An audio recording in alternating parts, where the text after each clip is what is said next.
কিচ্ছা কাহিনীর বক্তা নয়, আমাদের প্রিয় আলমগীর হোসেন বিপ্লবী সাহেব সুদূর দিনাজপুর থেকে আগত।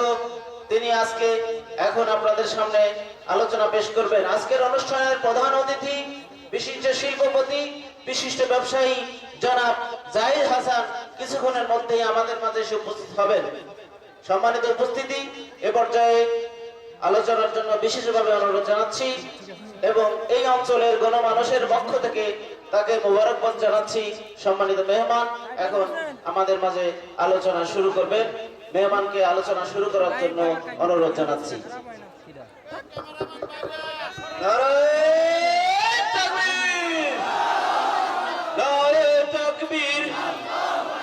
প্রধান বক্তার আগমন এই অঞ্চলের পক্ষ থেকে আসসালাম, শুভেচ্ছা।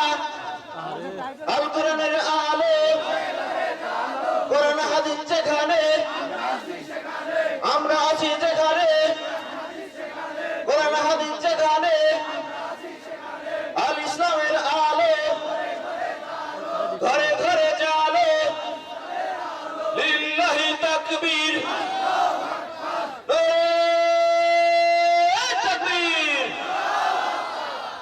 আসসালামু আলাইকুম ওয়া রাহমাতুল্লাহি ওয়া বারাকাতুহু। নাহমাদুহু ওয়া নাস্তাঈনুহু ওয়া নাস্তাগফিরুহু ওয়া নু'মিনু বিহি ওয়া নাতাওয়াক্কালু আলাইহি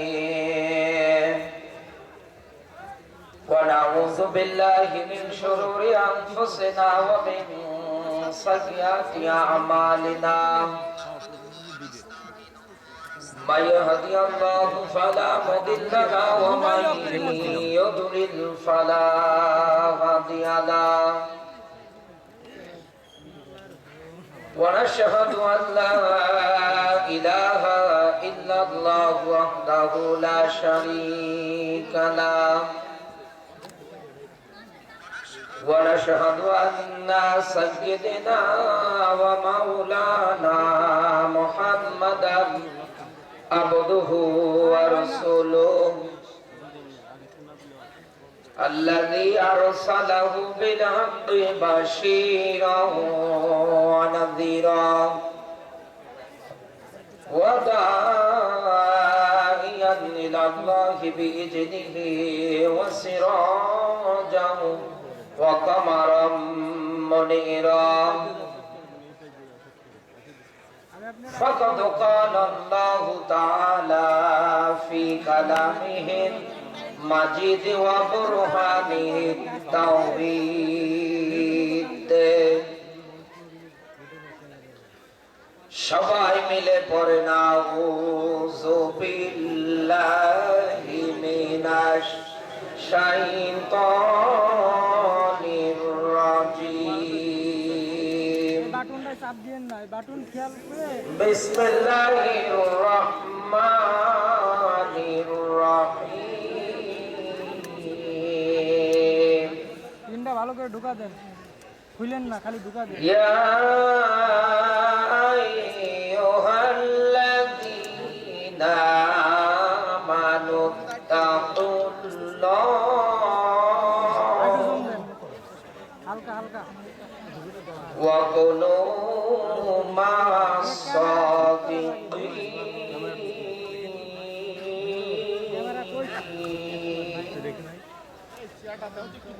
صدقت يا ربنا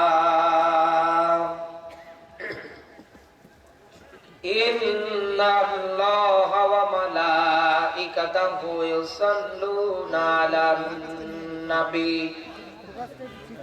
يا أيها الذين آمنوا صلوا عليه وسلموا تسليما. اللهم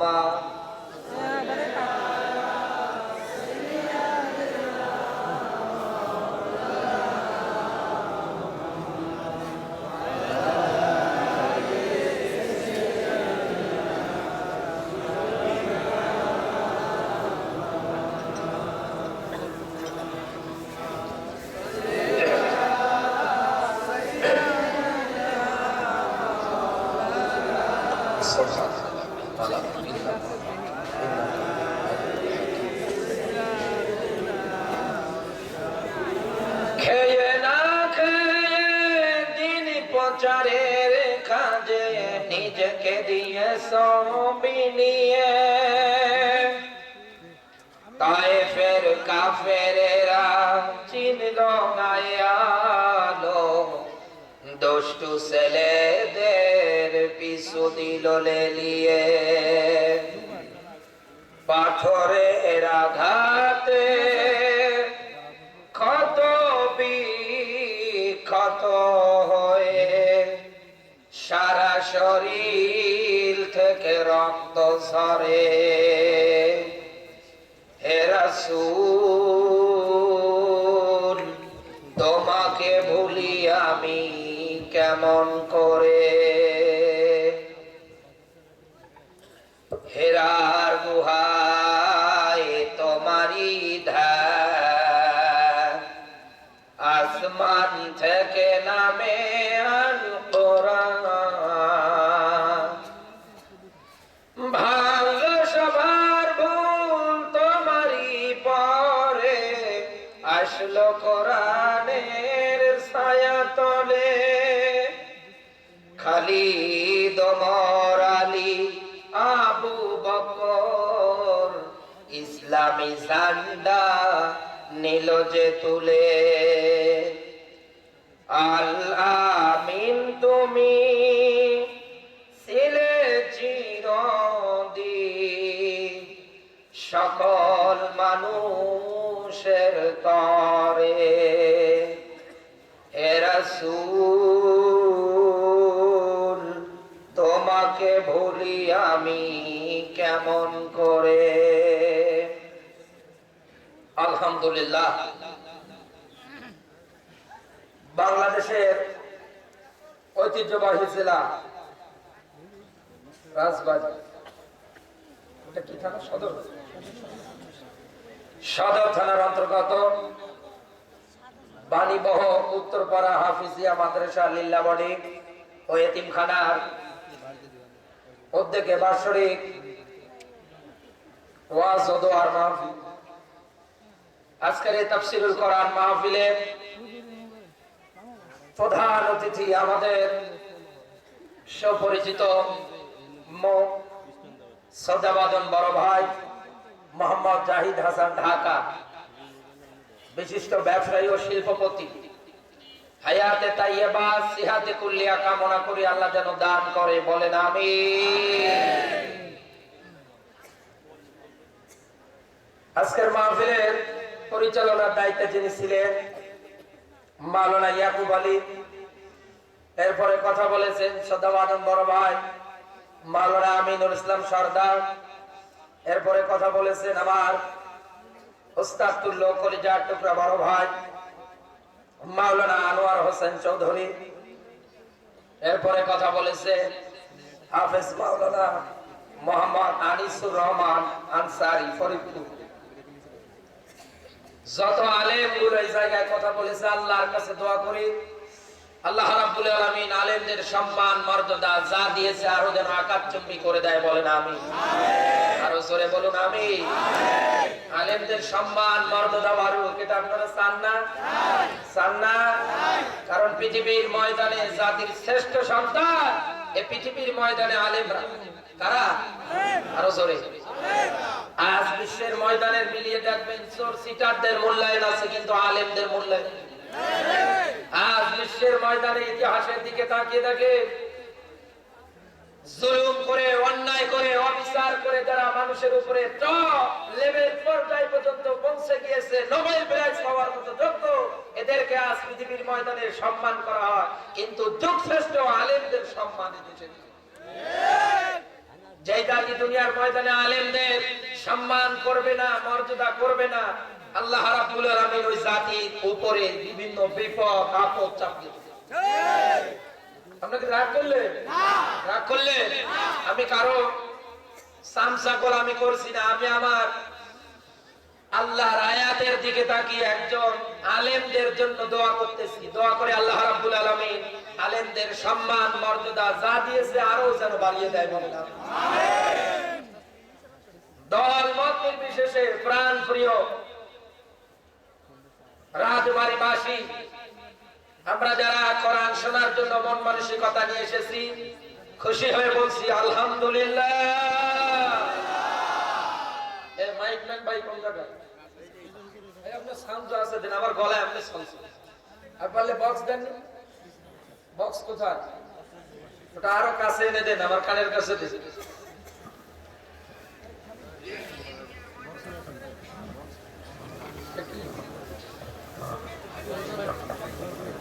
এই যে যারা দাঁড়িয়ে আছেন আহ্বান করতেছি বসে পড়েন, কোরআনের সম্মানে অন্তত বসে পড়েন, আপনাদের প্রতি আহ্বান। বারা আসুন।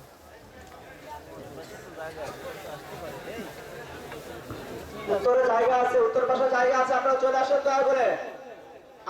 এই পাশে জায়গা রয়েছে, উত্তর পাশে কি হয়েছে আপনারটা আবার? যারা ভলান্টিয়ার দায়িত্ব পালন করতেছেন দয়া করে একটু উত্তর পাশে পাঠিয়ে দেন। যারা দাঁড়িয়ে আছেন আহ্বান, তাদের প্রতি মেহেরবানি করে বসে পড়ে। আল্লাহর কাছে দোয়া করে, আল্লাহ রাব্বুল আলামিনের কাছে দোয়া করে, আল্লাহ তুমি আমার কণ্ঠটারে সুস্থ করে দাও। কতগুলো মানুষ কোরআন শোনার জন্য এসেছে, সমস্যা? আল্লাহ তোমার কুদরতি পায়ে ধরে বলছি, আল্লাহ আমার কণ্ঠটারে তুমি ভালো করে দাও, কোরআনের হক কথাগুলো যেন বলতে পারে, আল্লাহ তুমি আমাকে তৌফিক দাও, বলেন আমিন।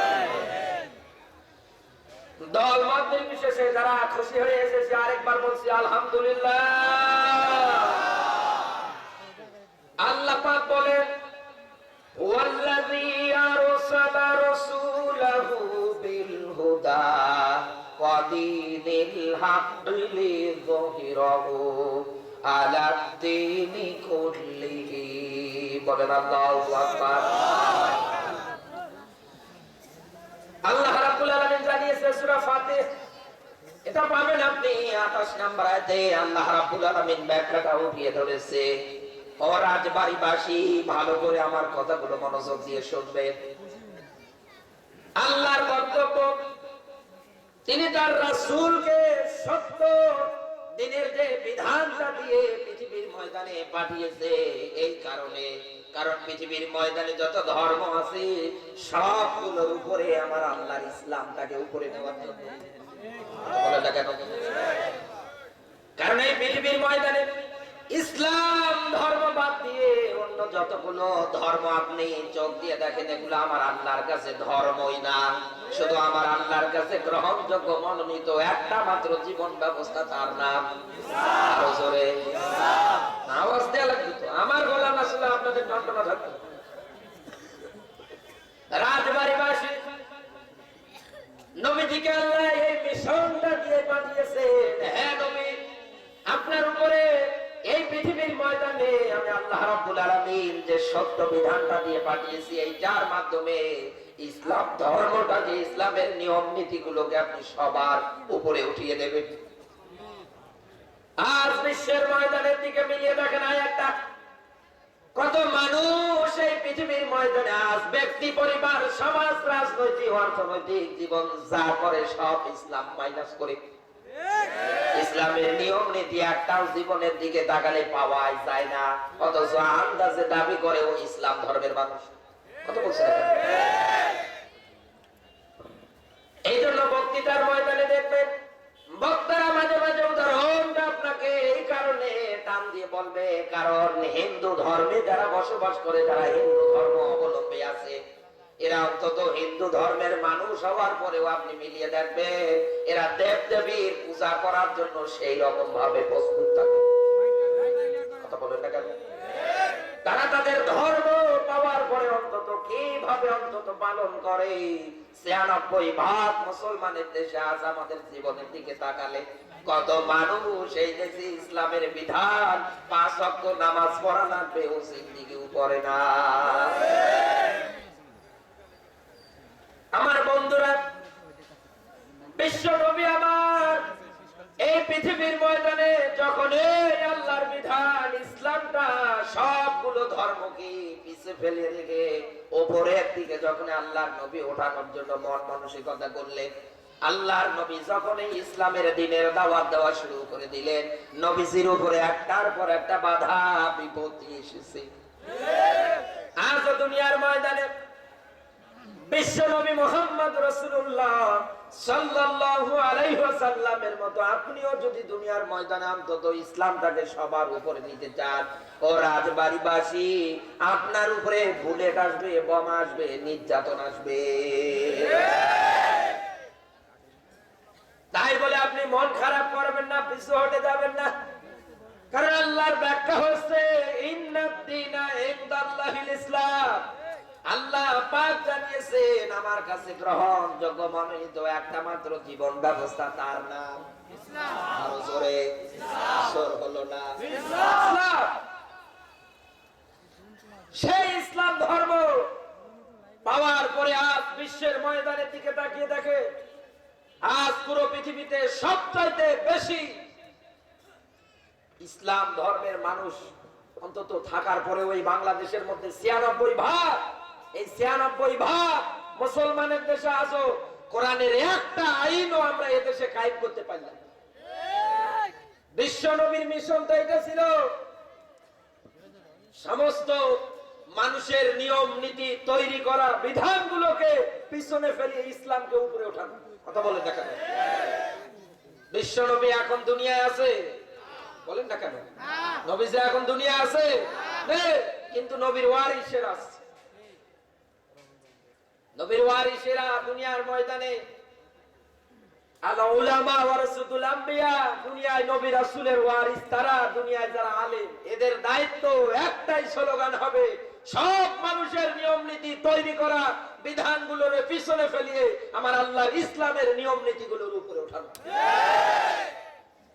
কত পাগড়িওয়ালা মানুষ আজ এই পৃথিবীর ময়দানে ইসলামের নিয়ম নীতি সব উপর পর্যায়ে উঠে যাক, ও চাই না। এই কথা বলছে না, ও চাই না, ও মন খারাপ করে। কোন মানুষ যদি দুনিয়ার ময়দানে ইসলামের বিধান কায়েম হোক, এটা যদি না চায়, ও মারা গেলে জাহান্নামে যাবে। আল্লাহ পাক জানিয়েছে, ওয়াল্লাযীনা কাফারু ওয়া কাযযাবু বিআয়াতিনা উলাইকা আসহাবুল জাহিম। ওয়াল্লাযী, অতঃপর যারা কাযযাবু, অস্বীকার করে, বিআয়াতিনা, এখানে আয়াত বলতে কোরআনের আয়াত। আল্লাহ পাক জানিয়েছে দুনিয়ার ময়দানে যারা কোরআনের বিধানগুলো রে পাওয়ার পরেও দুনিয়ায় যারা অস্বীকার করে, দুনিয়ায় যারা মানে না, আল্লাহ পাক জানিয়েছে উলাইকা আসহাবুল জাহিম, এদের ঠিকানা জাহান্নামের জাহিমে। আমার আল্লাহ জাহান্নাম বানিয়েছে একটা, তার শাখা পোশাক আছে 7টা, তার ভিতরে জাহিম একটা। ও রাজবাড়ির মুসলমানেরা, কোরআনে কারিমের এই আয়াতটা দুনিয়ার ময়দানে কোন মানুষ যদি না মানে, কোন মানুষ যদি তার জীবনের মধ্যে না নেয়, বিশ্বাস করেন এই মানুষটা মারা গেলে ওর ঠিকানা কোন জায়গায়? আরো জোরে জোর হলো না। কারণ নবীজিকে আল্লাহ শেষের দিকে শাহিদ শব্দ দিয়ে জানিয়েছে, হে নবী, সাক্ষ্য দুনিয়ার কেউ না দিক, এটা যায় আসে না। হে নবী, দিনটাকে আপনি সবার উপরে উঠাবেন, জয় করবেন, এই জন্য দুনিয়ার কারো সাক্ষ্য লাগবে না, আমি আল্লাহ নিজেই যথেষ্ট। আমার আল্লাহ নিজেই যথেষ্ট। আজও পৃথিবীর ময়দানে ইসলামী রাষ্ট্র যদি আপনি কায়েম করতে চান, ইসলামিক নিয়ম নীতি যদি কায়েম করতে চান, এই পৃথিবীর ময়দানে আপনার টার্গেট একটা মাত্র হবে, সেটা হবে ইসলাম। ইসলাম পিছনে ফালিয়ে রেখে অতীতে কেউ উপরে উঠতে পারেনি, কেউ পারবেও না। কথা বলেন না কেন? ক্ষমতা থাক আর যাই থাক, আপনি যা করেন না কেন, ইসলামকে যদি মাইনাস করে দেন আল্লাহর জীবন ব্যবস্থা পাওয়ার পরে দুনিয়ার ময়দানে, আপনি যদি মাইনাস করে দেন, আপনি যদি না মানে, পৃথিবীর ময়দানে আপনি আবু জাহেলের মতো আপনার মরণ দেবে তিনি কে? আরো জোরে বলেন তো, জোর হলো না। আমার বন্ধুরা, যুগে যুগে যারা ইসলামটাকে সবার উপরে ওঠানোর জন্য দুনিয়ার ময়দানে যারা লড়েছে, ময়দানে আন্দোলন করেছে, দুনিয়ায় যারা জিহাদ করেছে, আনাকিমুদ্দিন, এই দিন কায়েমের জন্য দুনিয়ায় যারা আন্দোলন চালিয়েছে, তাদের পরিণতি কি হয়েছে দেখেন। হযরতে আম্মার বিন ইয়াসিরের জীবনীটা পড়বেন, চোখ থেকে অশ্রু ঝরাবেন। শুধু ইসলামের উপরে অটল থাকতে গিয়ে দিনটাকে বিজয়ী করার জন্য বিশ্ব নবীর সাথে তাল মিলিয়ে যখন অন্তত নবীজির পক্ষ নিয়ে গিয়েছিল, অন্য কোনো কিছু চাই না, শুধু ইসলামটাকে সবার উপরে ওঠাতে চাই। কথা বলেন না কেন? কারণ পৃথিবীর ময়দানে আমার আল্লাহ, পুরো কোরআন পড়ে দেখবেন, আমার আল্লাহ তিনটা জাতিকে নিজ অভিশাপ দিয়েছে। এক নম্বরে ইহুদিদেরকে আল্লাহ অভিশাপ দিয়েছে, দুই নম্বরে খ্রিস্টান যারা আছে আমার আল্লাহ এদেরকে অভিশাপ দিয়েছে, তিন নম্বরে পৃথিবীর ময়দানে যারা মুশরিক এদেরকে আমার আল্লাহ অভিশাপ দিয়েছে। কেন দিয়েছে জানেন? দুনিয়ার ময়দানে তারা মেয়ের হক সত্য বিধানটা পাওয়ার পরে দুনিয়ায় তারা অস্বীকার করেছে, তারা মানেনি। কথা বলেন। দুনিয়ায় যারা যুগে যুগে সত্যের বিধানগুলো নিয়ে এসেছিল, সবকিছু হটাও, এখন ইসলামের নিয়ম নীতি চাই। এই নিয়ম নীতিতে দুনিয়ায় যারা অতীতে স্লোগান দিয়েছে, এই পৃথিবীর ময়দানে যারা বিরোধিতা করেছে, লানত দিয়েছে তিনি কে? আল্লাহ। আরো জোরে আল্লাহ। আজ দুনিয়ার ময়দানে কোন মানুষ যদি অন্তত এই জিনিসটা না চায়, ও রাজবাড়ির মুসলমানেরা ভালো করে বুঝবেন, ও কিন্তু আমার আল্লাহর লানতের টার্গেটে পড়ে যাবে। হযরত আম্মার বিন ইয়াসির শুধু ইসলামটারে বিজয় করার জন্য তিনি যখন স্লোগান দিয়ে ফেললেন, আবু জাহেল তাকে গ্রেফতার করে ফেললেন। দুটো ঘোড়ার সাথে দুটো পা বাঁধিয়ে দিয়ে আম্মার বিন ইয়াসিরকে চিরে দুই ভাগ করে ফেললেন জীবন্ত মানুষটাকে। একজন সাহাবী, একজন নবী, একজন দ্বীনের দায়ী যেভাবে ইসলামটার উপরে ওঠানোর জন্য যেভাবে কষ্ট স্বীকার করেছে, তামাম দুনিয়ার মানুষ আজও এরকম কষ্ট স্বীকার করতে পারে না, ঘরে থাকতে পারে না। এই কথা বলে না, আপনাকে রাগ করে? সত্য যে কথা আমি অন্তত বলবো, এতে আপনার পেট ফাটুক মাথা ফাটুক আমার দেখার সমস্যা নেই, কারণ সত্য বিধান আমারে বলাই লাগবে, কারণ আমি গোপন করে দিলে আমার আল্লাহ আমারে ধরবে। ও রাজবাড়ির মুসলমানেরা, বলতেছিলাম হযরতে আম্মার বিন ইয়াসিরের এই পরিণতির পরে খাব্বাব খুবাইরের জীবনী পড়ে দেখেন, আপনি চোখ থেকে অশ্রু ঝরাতে বাধ্য হয়ে যাবেন। কোন অপরাধ নেই, শুধু একটা মাত্র অপরাধ, তারা দ্বীনের উপরে অটল ছিল। হযরতে খুবাইবের জেলখানার মধ্যে আবদ্ধ করে রেখে দিলেন। হযরতে খুবাইবকে এবার যখন জেলখানা থেকে বের করে ফাঁসির মঞ্চের দিকে নিয়ে যাবে, তাকে দুনিয়া থেকে বিদায় করে দেবে, আবু জাহেল ডাক দিয়ে বললেন, খুবাইব এখনো সময় আছে, ঈমানটা ছেড়ে দাও, আমাদের ধর্মে চলে আসো। হযরতে খুবাইব বললেন, আমাদের জীবন আমরা বিলিয়ে দেব, তারপরে অন্তত আমি ইসলাম থেকে ফারেক হয়ে আসবো না। তাদের ঈমান কি আর আজ আমাদের ঈমান কি? কত পাঁচ ওয়াক্ত দাড়িওয়ালা মুরব্বী মানুষগুলো, পাঁচ ওয়াক্ত নামাজি মানুষগুলো আজও পৃথিবীর ময়দানে ইসলামের পক্ষে স্লোগান দিতে পারে। মুসলমান তো ওইটা যার টার্গেট সব সময় এইরকম যে যা হয় হোক আমরা ইসলামের উপরে অটল থাকবো। কত মানুষ এই জায়গায় ধান্দায় বসে আছে, কারণ বাংলাদেশের অবস্থা এখন উল্টা পাল্টা। এই দেশে ফেরাউনের জীবনী নিয়ে ওয়াজ করা যায় না বলে আমারই বলল, এক কথা বলে না। এই দেশে নমরুদের জীবনী নিয়ে ওয়াজ করা যায় না বললে আমারই বলল, ওই তোরে আমি চিনি। ফেরাউনের নিয়ম নীতি, নমরুদের নিয়ম নীতি তোমার জীবনের সাথে যদি মিলে যায়, আমার কিচ্ছু করার নেই। আমি এতটুকুন মেসেজ, এতটুকুন বার্তা আপনার মাঝে দিয়ে দিতে চাই, আপনি অন্তত এগুলো মাইনাস করে দিয়ে ইসলামের পথে ফিরে আসেন, তাওবা করে। আর তাওবা ছাড়া যদি মারা যান, আবু জাহেলের যা পরিণতি হয়েছে আপনারও হবে। আবু জাহেলে যেমন উজু গোসল ছাড়া, জানাজা ছাড়া উদ্ধ করে মাটি দিয়েছে, আজও দুনিয়ায় যারা ইসলামের বিরুদ্ধে লাফায়, কোরআনের বিরুদ্ধে লাফায়, দুনিয়ায় যারা ইসলামটাকে বিজয় করতে দেয় না, ও বাংলার মুসলমানেরা শুনে রাখো, আবু জাহেলের মতো সময় আসলে এদেরকে উদ্ধ করে মাটি দেওয়া হবে। যত হুজুর আছে তারা যদি এই মন মানসিকতাটা তৈরি করতে পারতো, আমরা আর কোনো কিছু চাই না, যা দেখলাম দেখলাম, এখন আমরা কোরআনের শাসন চাই, কোরআনের আইন। এই আইনের পক্ষে একটা বার যদি কেউ স্লোগান দিতে পারতো, সত্য যে বিধানটা আছে এটা আমরা কায়েম করে দিতে চাই, দেখতে নে পৃথিবীর ময়দানে অলরেডি কায়েম হয়েছে। জালিমরা মারা গিয়ে পড়ে থাকতো, জানাজা দেওয়ার মতো লোক থাকতো না। আমাদের ভিতরে আজ দলাদলি কত মানুষ, এই দেশে আমাদের মধ্যে 10 টাকা দেবে ও সিনেমা হলকে জায়েজ বানিয়ে দেবে। কথা বলবেন, এমন দোয়া ধরে সিনেমা হল উদ্ভাবন করে হুজুর দিয়ে, বলে দোয়া করে আল্লাহ কিয়ামত পর্যন্ত জারি রাখো। হুজুর,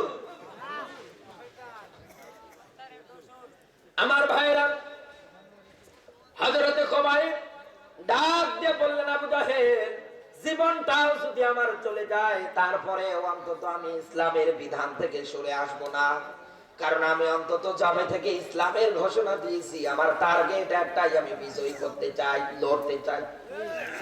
হযরতে খুবাইবকে তারা আস্তে আস্তে করে মারার জন্য যখন লোক সমাগম দিয়ে যখন নিয়ে গেলেন ওই জায়গার মধ্যে, ফাঁসির মঞ্চে যখন নিয়ে গেলেন, হযরতে খুবাইব ডাক দিয়ে বললেন, আমার জীবনের একটা শেষ চাওয়া আছে, তোমরা অন্তত আমারে একটু পানি দাও, আমি 2 রাকাত নামাজ পড়তে চাই। হযরতে খুবাইব হুজুর পানি নেওয়ার পরে অন্তত 2 রাকাত নামাজ তিনি আদায় করে ফেললেন। নামাজটা খুব তাড়াতাড়ি করে সেরে ফেললেন, আদায় করে ফেললেন।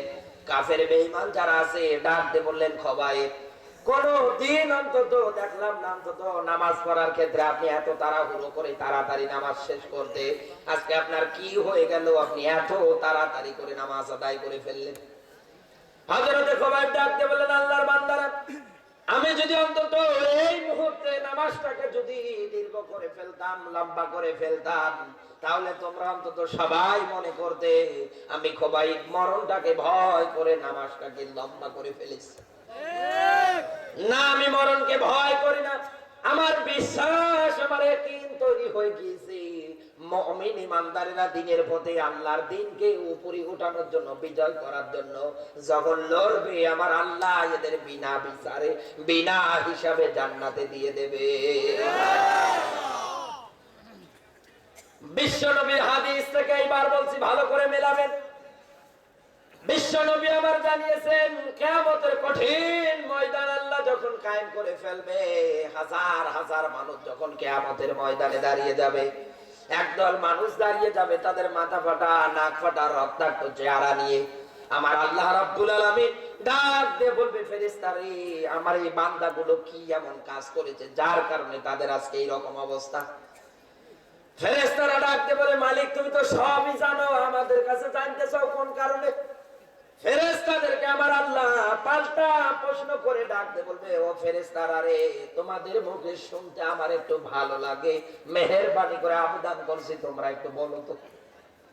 ফেরেশতাগুলো বলবে, রব্বুল আলামিন, এই তোমার বান্দাটা দুনিয়ার ময়দানে ইসলামটাকে উপরে ওঠানোর জন্য, দ্বীনের বিধানগুলোকে প্রতিষ্ঠিত করার জন্য মাঠে ময়দানে আন্দোলন করেছে, লড়াই করেছে, তারা জীবন বিলিয়ে দিয়ে এসেছে আল্লাহ গো তোমার দ্বীনের বিধানগুলো কায়েম করার জন্য। আমার আল্লাহ রাব্বুল আলামিন ডাক দিয়ে বলবেন, ফেরেশতারা সাক্ষী থাক, আজ আমার এই বান্দার কোনো হিসাব আমি নেব না, বিনা বিচারে বিনা হিসাবে আমি আল্লাহ জান্নাত দিয়ে দিলাম। একমাত্র শহীদেরাই বিনা বিচারে বিনা হিসাবে আমার আল্লাহর জান্নাতে যেতে পারবে। কথা বলে না, শহীদেরকে যদি আবেদন করা হয়, দুনিয়ায় তোমাদেরকে যদি পাঠিয়ে দেওয়া হয়, তোমরা অন্তত কি করবে? শহীদেরা আবদার করে ডাকতে বলবে, মালিক আমার আরেকটা বার দুনিয়ায় পাঠিয়ে দাও। আল্লাহ গো, এইবার যাওয়ার পরে বাতিলের বিরুদ্ধে আবার সংগ্রাম করে লড়াই করে জীবনটা দিয়ে আসে। কারণ শহীদি মরণের মৃত্যু হবে পিঁপড়ে কাটলে যেরকম যন্ত্রণা ওই রকম। আমার ভাইরা, হযরতে খুবাইবকে ফাঁসির মঞ্চে যখন তারা দাঁড় করে ফেললেন, হযরতে খুবাইবের দিকে একটার পর একটা তীর, একটার পর একটা বর্ষা নিক্ষেপ করে ফেললেন। হযরতে খুবাইবকে দুনিয়া থেকে তারা নিমিষের মধ্যে বিদায় করে দিলেন। আমার ভাইরা, বিশ্বনবী আমার কাবার হাতে মেহলান দিয়ে আছে, হাউমাউ করে আল্লাহর নবী চোখ থেকে অশ্রু ঝরাচ্ছে। হযরতে আব্বাস এসে ডাক দিয়ে বলে, ইয়া রাসূলুল্লাহ, আপনি কোন কারণে ক্রন্দন করেন, কান্না করেন? নবী যে আমার কান্না জড়িত কণ্ঠে ডাক দিয়ে বলে, আব্বাস রে, কান্না করি, আমার একটার পর একটা ছেলেগুলোকে কাফের বেঈমান যারা আছে তারা দুনিয়ার ময়দান থেকে বিনা কারণে বিনা অপরাধে বিদায় করে দিচ্ছে। জিবরিল আমিন এই মুহূর্তে আমার কাছে জানিয়ে গেল, আমার বিলালকে তারা বুকের উপরে মরুভূমির মধ্যে শুয়ে পাথর চাপা দিয়ে রেখেছে। এই মুহূর্তে আমার কাছে জিবরিল এসে বলে গেল, মহিলা সাহাবীদের ভিতরে হযরত সুমাইয়াকে তারা লজ্জাস্থানের মধ্যে বর্ষা মেরে দুনিয়া থেকে বিদায় করে দিয়েছে।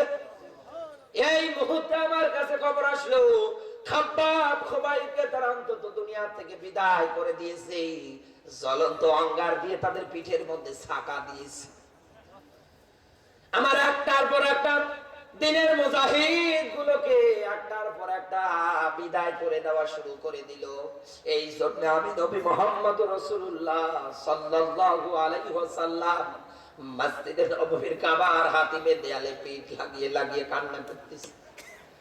বিশ্ব নবীকে এত পরিমাণে দিনটাকে সবার উপরে ওঠানোর জন্য নিজের আত্মীয় স্বজন থেকে শুরু করে যারা আল্লাহর নবীর বর্তমানে বন্ধু ছিল, ওই সময়ে বিশ্ব নবী মুহাম্মদ রাসূলুল্লাহ যখন রিসালাতের বাণী পেলেন, সব ধর্মগুলোরে পিছনে ফেলি আল্লাহর নবী যখন ইসলামের ঝান্ডা হাতে নিয়ে আল্লাহর নবী যখন ইসলামের বিধানটা কায়েম করতে চাইলেন, যারা হাদিয়া টাকা পয়সা দিত ভালোবাসতো, ওরা আর ভালোবাসে না, ওরাও মারার জন্য প্ল্যান করে। আবু লাহাবের স্ত্রী উম্মে জামিলা বিশ্ব নবীকে এত পরিমাণে উল্টা পাল্টা করে গালিগালাজ একাধারে চালিয়েছে, আল্লাহর নবী হতভম্ব মন খারাপ করে ফেললেন। নবীজিকে আল্লাহ সান্ত্বনা দেওয়ার জন্য হাউজে কাউসারের বর্ণনা আল্লাহ কোরআনে দিয়ে দিলেন। হে নবী, আপনি মন খারাপ করবেন না, আপনাকে আমি হাউজে কাউসার দান করলাম। সুবহানাল্লাহ বলতে পারেন না? বিশ্ব নবীকে হাউজে কাউসার দিয়েছে কে? আরো জোরে, আরো জোরে। হে নবী, কোন মানুষ যদি হাউজে কাউসার পেতে চায়, সূরা কাউসারের মধ্যে আল্লাহ রাব্বুল আলামিন ধারাবাহিকতা উঠিয়ে ধরেছে। হে নবী, এরা পৃথিবীর ময়দানে এদের কর্মসূচি হবে দুইটা। এক নম্বরে নামাজ, এরপরে আমার নামে আমার রবের নামে তারা অন্তত দুনিয়ার ময়দানে কোরবানি করবে। কোরবানি বলতে শুধু গরু কোরবানি বোঝায়নি, এক কথা বলে থাকে। ইসলামের জন্য, ইসলামী দ্বীন প্রতিষ্ঠা করার জন্য আপনার জীবনটাও কোরবানি দেওয়া লাগবে, এটাও আমার আল্লাহ বলেন। পৃথিবীর ময়দানে আজ আমরা যা তাকিয়ে দেখতে পাচ্ছি, এই পৃথিবীর ময়দানে ইসলাম ধর্ম বাদ দিয়ে আপনি যা করবেন আপনার একটা আল্লাহ কবুল করবে না। মরণের পরে আমার আল্লাহর ক্ষতিগ্রস্তের কাতারে, ক্ষতিগ্রস্তের বান্দাদের কাতারে শামিল হওয়া আপনাকে লাগবে। নিজের মন গড়া কথা বলি না। আল্লাহ পাক বলেন, মাইয়া বন্তাদি গায়রুল ইসলামি দীনান ফালাই ইউকবালা মিনহু ওয়া হুয়া ফিল আখিরাতি মিনাল খাসিরিন।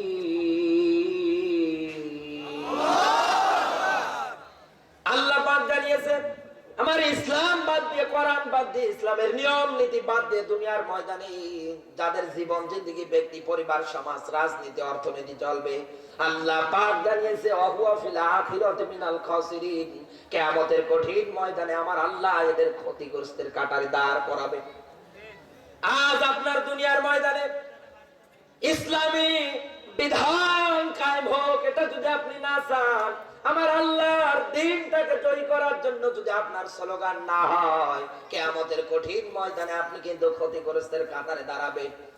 আজ যদি আপনাদের এই যে সভাপতি সাহেব, ইনি অন্তত প্রধান অতিথি বিশিষ্ট ব্যবসায়ী মানুষ, ইনি যদি অন্তত ব্যবসা করতে গিয়ে কোনো জায়গায় বিপদে পড়ে যায়, আটকিয়ে যায়, এই জায়গার যারা চেনা পরিচিত টাকাওয়ালা মানুষ আছে ওনাকে যদি ফোন দেয়, সঙ্গে সঙ্গে কিন্তু বাঁচানোর জন্য এগিয়ে যাবে। এই কথা বলে না কেন? আল্লাহ পাক জানিয়েছে বান্দারে, কিয়ামতের কঠিন ময়দানটা তো হবে এমন একটা ময়দান, যেই ময়দানের মধ্যে মানুষ বিপদে পড়ে হাউমাউ হাউমাউ করে কান্না করবে, আফসোস করবে, ডাক দিয়ে বলবে, আল্লাহ গো আরেকটা বার হায়াত দিয়ে দুনিয়ায় পাঠিয়ে দাও, ফাসাদদাকা ওয়া কুম মিনাস সালিহিন, আমি ভালো ভালো কর্মসূচিওয়ালা মানুষদের সঙ্গী সাথী হয়ে যাব। আল্লাহ রাব্বুল আলামিন ওই দিন আপনারে আসতে দেবে না, আপনার আরজি আল্লাহ কবুল করবে না। কথা বলে না কেন? শুধু এতটুকুনি না, আপনি অন্তত বাঁচাবার জন্য যখন আপনার ভাইয়ের কাছে চলে যাবে, আপনার ভাই আপনারে বাঁচাবে না। আপনার মায়ের কাছে চলে যাবেন, আপনার মা আপনার কাছে আসবে না। আপনার স্ত্রী সন্তানাদের কাছে যাবেন, আপনার কাছে আসবে না। ও রাজবাড়িবাসী, ওই দিন শুধু হাওমাও করে কান্না করবেন আর ডাক দিয়ে বলবেন, ইয়াকুলু ইয়া আলাইতানি কদ্দামতু লি হায়াতি। আল্লাহ গো, আমাদের জীবনের প্রতি আমাদের আক্ষেপ, আমরা কি করলাম? এক কথা বলেন। এই জন্য আল্লাহর কোরআন কিন্তু জানিয়েছে, কদ্দামাত লিগাদি ওয়াত্তাকুল্লাহা ইন্নাল্লাহা খাবীরুম বিমা তা'মালুন। বলেন আল্লাহ রাব্বুল আলামিন এই জন্য কোরআনে কারীমের আয়াত দিয়ে জানিয়েছে। সূরা হাশরের 18 নম্বর আয়াতে আল্লাহ শেষের অংশে আল্লাহ ব্যাখ্যা দিয়ে জানিয়েছে, বান্দারে কি করো তুমি, আগামী কালকের জন্য কি জোগাড় করেছো চিন্তা ভাবনা করো।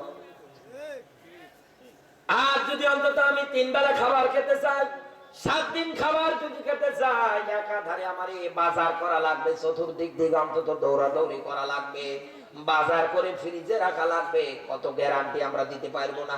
কথা বলে না কেন? ফ্রিজে রাখার পরে যে আপনি খাবারটা খেতে পারবেন, এই গ্যারান্টি দিতে পারবেন? কোনো গ্যারান্টি আপনার নেই। এই জন্য আমার আল্লাহ ডাক দিয়ে বলতে চাই, বান্দারে আগামী কালকের জন্য তুমি কি জোগাড় করলে চিন্তা ভাবনা করো, হিসাব করো। কথাকার আরো জোরে। কারণ কিয়ামতের ময়দানে তুমি অন্তত ইসলামটা মাইনাস করে দিয়ে যদি চলে আসো, কিয়ামতের ময়দানে বিপদে পড়বা, কেউ তোমারে বাঁচাবে না। কারণ কিয়ামতের ময়দানের আরো একটা হাদিস থেকে বর্ণনা দিচ্ছি, ভালো করে মেলাবেন। হযরত আম্মা জান আয়েশা ডাক দিয়ে বললেন, ইয়া রাসূলুল্লাহ, কিয়ামত সম্পর্কে যে আপনি অন্তত হাসরের ময়দান সম্পর্কে অন্তত আপনি যা বর্ণনা দিলেন, হাসরের ময়দানে নাকি সবাই উলঙ্গ হয়ে দাঁড়িয়ে যাবে। আমি আয়েশাও তো দাঁড়িয়ে যাব উলঙ্গ হয়ে, সবাই তো আমার দিকে দৃষ্টি দেওয়া শুরু করে দেবে, একে অপরের